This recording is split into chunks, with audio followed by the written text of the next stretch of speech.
një jo besimtar i thot Omer bin Abdulazizit.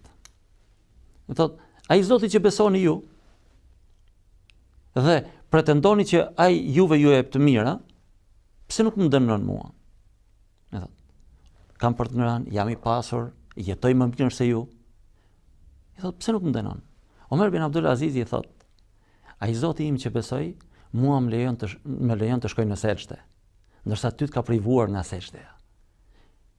Nuk ka dënim më të madh.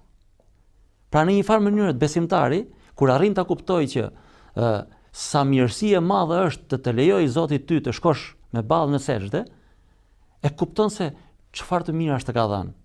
Dhe ai i cili ndoshta duket sikur e refuzon, por në fakt asnjë nuk ka forcë ta refuzojë thirrjen e Zotit. Nuk ka forcë ta refuzojë. Ai thjesht nuk ka emrin në listën atyre që i përgjigjen thirrjes së Zotit. Se të shkosh në seçde është të takohesh me Zotin tënd.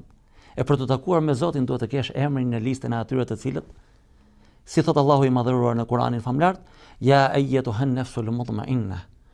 O ti i cili tashmë e ke edukuar nefsin tënd.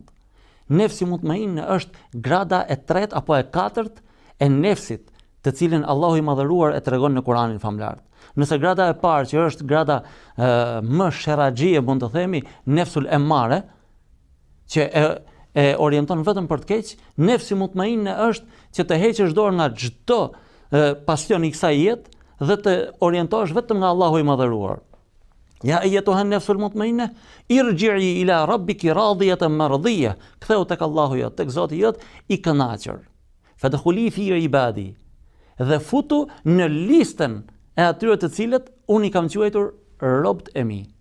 Fadkhuli fi jannati, dhe futu në xhenetin tim. Pra Allahu i madhëruar do të fusë në xhenetin e tij vetëm ata të cilët kanë emrin në listën e ibad. Çdo refuzim i thirrjes së Allahut në pamjen tonë është një hap larg ndaj listës të qenit rob për të përfituar nga mëshira e Allahut të madhëruar për të hyrë në xhenetin e tij.